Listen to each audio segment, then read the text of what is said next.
This is Lesson 23.3, Modernization of Russia and the Ottoman Empire. What steps did Russia and the Ottoman Empire take toward modernization, and how successful were they?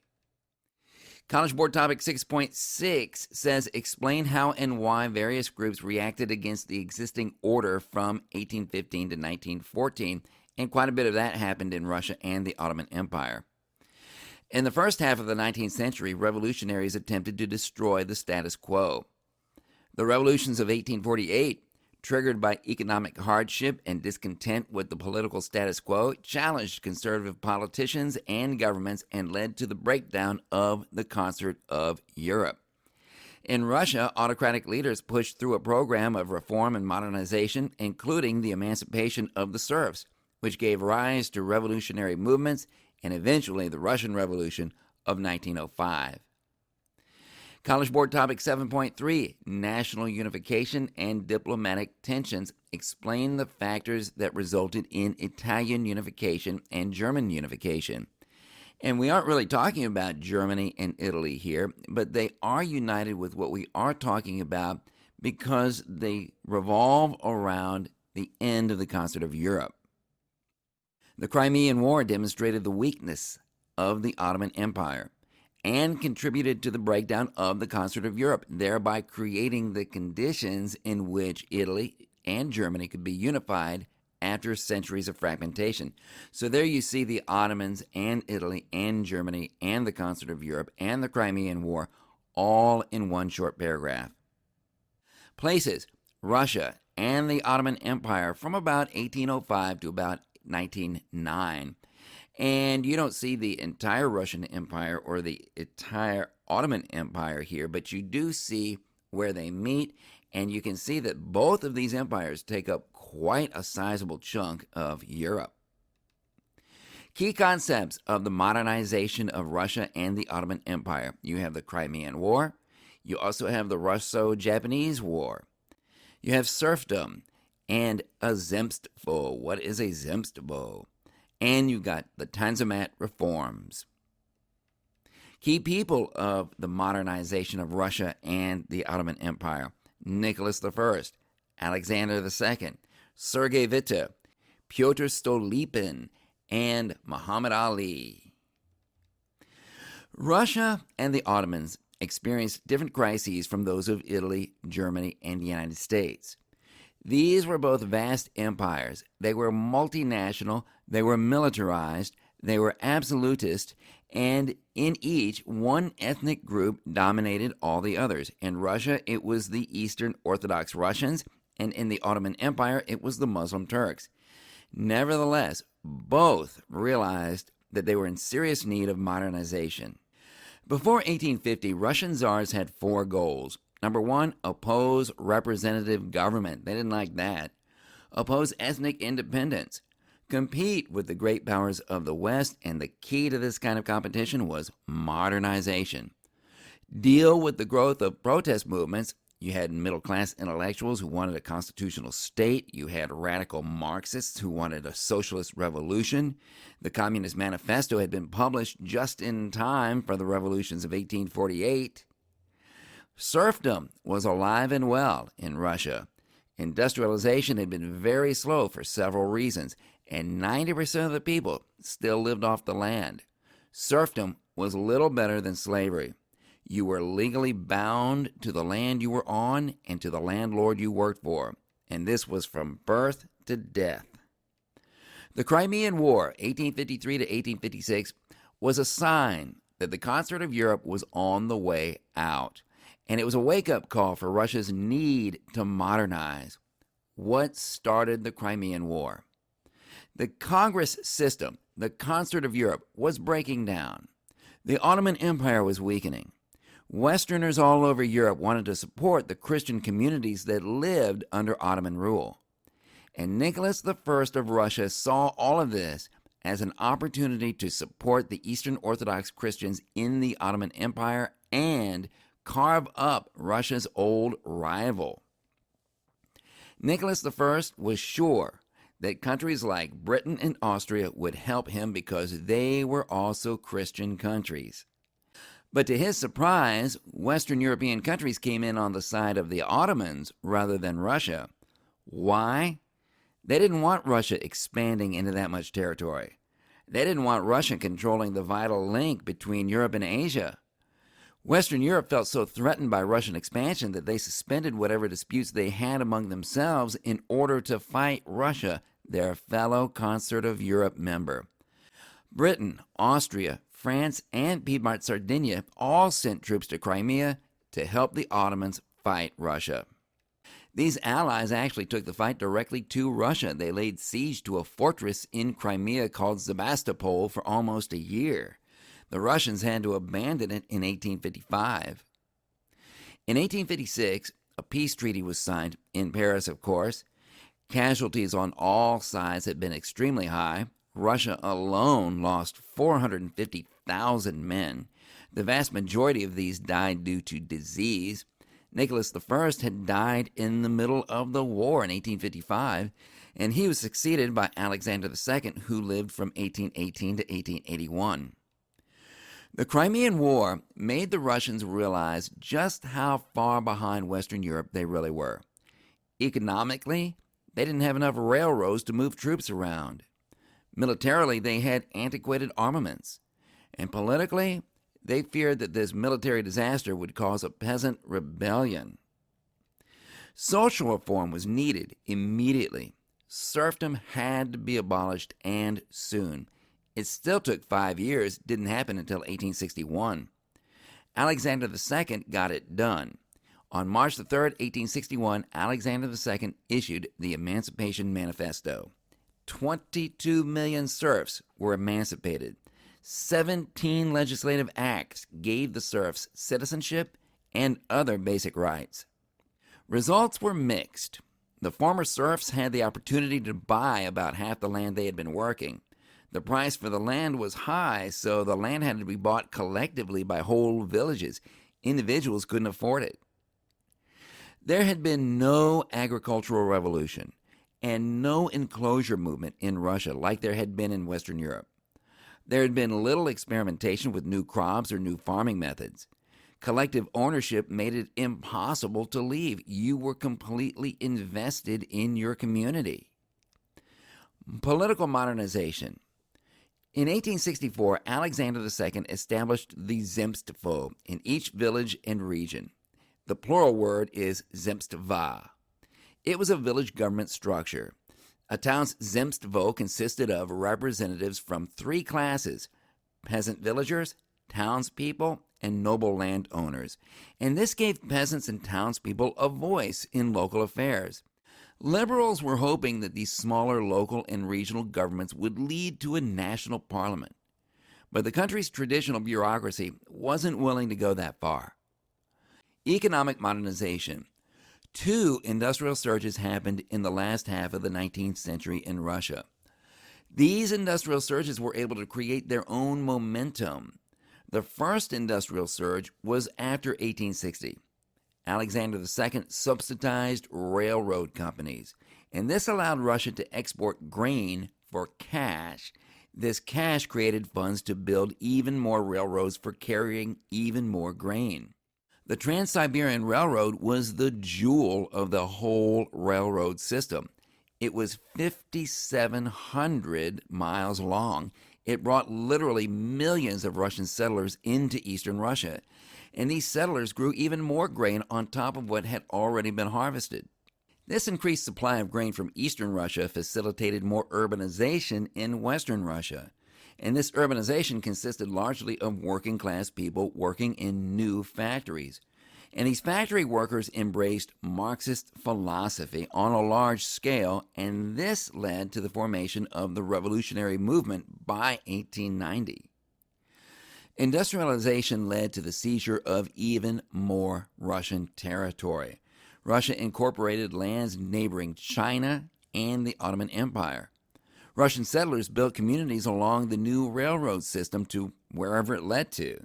Alexander II crushed nationalist movements in Poland, Ukraine, and the Baltic states. The end of this first industrial surge came like this. Alexander II was assassinated in 1881 by an anarchist group called the People's Will. His son and successor, Alexander III, was a total reactionary. The second industrial surge from 1892 to 1903 went thus. Finance Minister Sergei Witte believed that Russia's backwardness seriously threatened Russia's greatness, and he worked to get Russia modernized, and he caused a second surge of modernization. First, he doubled Russia's railways. Second, he established high tariffs to protect Russian manufacturing. Third, he put the country on the gold standard. And fourth, he brought Western capitalists in to build more modern factories. The Russian Revolution of 1905. It all began with a combination of overexpansion, industrialization, and rigid autocracy. In all of this rampant expansion, the Russians were bound to run into somebody they couldn't handle. They expanded their influence to Manchuria and northern Korea, and they ran directly into an expansionist Japan. Japan had been working for over 30 years to someday prove themselves against a bona fide European power. Competing spheres of influence met in the Far East. The Russians had a naval base in Manchuria, Port Arthur, which they were leasing from China. Russia wanted to extend their influence into Korea in order to protect that port and create more ports. The Japanese wanted a sphere of influence in Korea. Japan attempted to negotiate with Russia. They proposed that Russia keep Manchuria and Japan keep Korea. Russia ignored their requests, and Japan felt very disrespected. Tsar Nicholas II was sure that Russia could defeat Japan in a war. History showed that Europeans didn't lose wars in Asia. The Russian military was much bigger than Japan's, and to European powers, the Japanese were just another bunch of backward Asians. But the Japanese launched a sneak attack on Port Arthur in February 1904. The Russians were already on high alert, so they weren't surprised. The Russians gave as good as they got. There were heavy casualties on both sides, but the results were inconclusive. Unfortunately, this was the last time the Russians would make a good showing of themselves. The Russo-Japanese War, February 1904 to September 1905. This was the first modern war in which an Asian country successfully stood up against a European country. There were several large land and naval battles. The battles all produced heavy casualties. There were no clear Russian victories. All battles were either inconclusive or decisive Japanese victories. The war made Tsar Nicholas II look incompetent at home. The war was a disaster. Casualties were very high. Business and professional classes were tired of waiting for a liberal representative government. Urban factory workers were increasingly radicalized by Marxist ideology. Peasants were suffering from poverty. Subject nationalities were calling for independence. Troops that could have helped with the war were being used to quell insurrection. Then came the Bloody Sunday Massacre, January 1905. This happened at the Winter Palace in St. Petersburg. A large crowd of peasant families had gathered to petition the Tsar. Nicholas II had arranged not to be at the Winter Palace that day. And imperial troops killed about 1,000 unarmed people, and the resulting outcry started the Revolution of 1905. The petition had called for the following: better working conditions, better wages, an 8-hour workday, individual suffrage, an end to the war, and that was it. There were no political demands. From January to October 1905, the revolution spun out of control all over the country. Strikes and rallies and peasant uprisings and minority revolts and military mutinies. Meanwhile, in May of 1905, the Battle of Tsushima was fought. The Baltic Fleet had finally made it to Japan. They couldn't use the Suez Canal because they had accidentally attacked the British fleet on the way. They had had to sail all the way around Africa. When the Russian fleet got there, they were in disrepair and exhausted after such a long journey. The encounter was a complete Japanese victory. Russia lost all 11 of its battleships, plus a whole lot more. Over 4,000 men were killed. Another almost 6,000 were captured. Teddy Roosevelt is credited with bringing Russia and Japan to the table and working out a peace agreement between them. They signed the peace agreement in Portsmouth, New Hampshire, so it was called the Treaty of Portsmouth. In October 1905, there was a general strike. The entire country was paralyzed. The government finally gave in to the strike. Nicholas II issued the October Manifesto, in which he promised, number one, full civil rights, and number two, a representative parliament with real power. It was to be called the Duma. The Duma met in May of 1906, and it passed the fundamental laws. There was a new constitution and a two-house Duma. The upper house was largely appointed. The lower house was elected under universal male suffrage. The Tsar had absolute veto, and the Tsar could appoint his own ministers. Deadlock in the Duma. The middle-class liberals thought that the fundamental laws were too conservative. Nicholas II and the liberals were in deadlock against each other for 4 months. Nicholas II finally just disbanded the Duma. He and Prime Minister Pyotr Stolypin rewrote the electoral laws, and they gave more weight to the conservative propertied class. The deadlock was now cleared of its liberals, and Stolypin got numerous reforms passed. They passed Agrarian Reforms. They attempted to chip away at the collective system. They encouraged free enterprise among the peasants. They hoped that the spread of private property would quell revolutionary tendencies.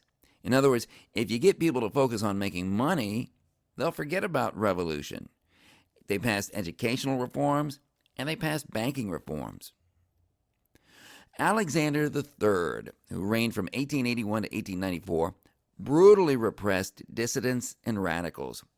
They executed 3,000 dissidents. The hanging noose came to be known as Stolypin's necktie. Stolypin's accomplishments. Just before World War I, Russia was somewhat modernized. The economy was still peasant-based, but industrializing. It had a conservative, constitutional monarchy, but it had large pockets of discontent. Reform and readjustment in the Ottoman Empire. Ottoman territory experienced great shifts in the 19th century. In Europe, it was territorial loss and defeat. Russia occupied Ottoman provinces in the far north of their territory in 2 stages. Some they got in the late 18th century, see lesson 16.5. They got even more after Napoleon's defeat, see lesson 21.1. In 1816, the Ottomans had to grant local autonomy to Serbia. And in 1830, Greece won independence. And as we know, France invaded Algeria in 1830. But the Ottomans also had a few wins in the 19th century. The Ottoman governor of Egypt, Muhammad Ali, had great success. He restored order in the Holy Lands. He conquered large portions of Sudan. He also instituted modernizing reforms of Egypt's agriculture, industry, and military. We'll learn more about these in our next chapter. Muhammad Ali was Egypt's sultan from 1805 to 1848. He made Egypt the most powerful state in the eastern Mediterranean. And he conquered so far north that he even threatened to depose the Ottoman Sultan himself, Mahmud II. Guess who Mahmud II had to go to for help in putting Muhammad Ali in his place? The European powers. Europeans were happy to help. Europeans, especially Britain, didn't want to see a dynamic leader like Muhammad Ali in control of an independent Ottoman Empire. They much preferred a weak, economically dependent Ottoman Empire under Mahmud II. The Tanzimat Reforms, 1839 to 1876. The Ottomans saw themselves confronting growing military and economic competition from their European neighbors. More liberal Ottoman statesmen knew that they needed to modernize the empire. Hence, the decades-long era of reforms known as the Tanzimat. That means the reorganization. Tanzimat began in 1839 with the Edict of Gulhani, also known as the Edict of the Rose Chamber. It decreed new institutions to guarantee life, property, and honor to all religions and races. It promised equality of religion to non-Muslims. It established new law codes based on the French model with secular courts. It reorganized the military based on the Prussian model. It established a new secular school system, and it created local representative assemblies. The next big phase of the Tanzimat Reforms was the Ottoman Reform Edict of 1856. The Crimean War had just ended, in which the Ottomans had been successful against Russia with a lot of help from European powers, as we already know.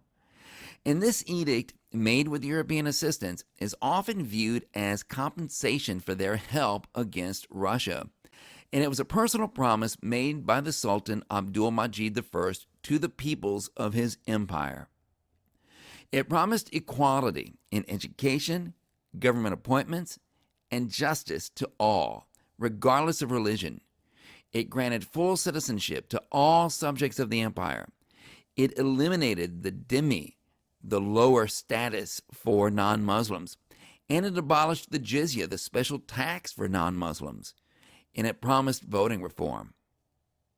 Why were European powers so interested in all of this liberal Ottoman reform? Liberal reforms meant more access to the Ottoman economy for non-Muslims. Reforms included new free trade policies. Tariffs were removed. Foreign merchants were permitted to operate freely. Foreign investors were free to profit from Ottoman business ventures. Failings of the Tanzimat Reforms. Free trade meant a severe loss of revenue for previously state-controlled, monopolized Ottoman enterprises. The Ottoman government had to borrow money from European banks to make up the difference, and they eventually defaulted on these loans. This indebtedness gave Western imperialists a stranglehold on the Ottoman economy. The promise of equality and full citizenship could not stop the rise of nationalism among Christian subjects in the Balkans. Austria and Russia both took advantage of this in order to gain access to the Balkans and to the Mediterranean Sea through Ottoman territory. Religious conservatives on all sides pushed back against religious equality. Conservative Muslims and Christians both viewed reform as a threat to traditional values. European powers often fueled these disputes and used them as excuses for intervention. And all of this set up bitter and disruptive rivalry between social liberals and religious conservatives. Sultan Abdulhamid II, who ruled from 1876 to 1909, finally called an end to the Tanzimat Reforms in 1876. He rejected European liberalism. He turned toward autocracy and repression of reform movements. But he was unable to halt the Ottoman Empire's slow decline, particularly in the face of foreign adversaries. He lost the Russo-Turkish War of 1877 to 1878, and this led to major territorial losses in the Caucasus and the Balkans, including Romania, Montenegro, Serbia, and, though still nominally in charge, Bulgaria. The Committee of Union and Progress, CUP, was founded in 1889. By the 1890s, the urge for modernization was really heating up in the Ottoman Empire, and the CUP was an organization of multi-ethnic reformist groups across the empire. Their nickname was the Young Turks, and they saw themselves as fervent patriots. In 1908, the Young Turks staged a violent coup against Sultan Abdulhamid II, and they forced him to institute major secular reforms. But they were also unable to check the rise of nationalism in the Balkans. However, their reforms did pave the way for a defeated and collapsed Ottoman Empire to reinvent itself as the modern state of Turkey after World War I.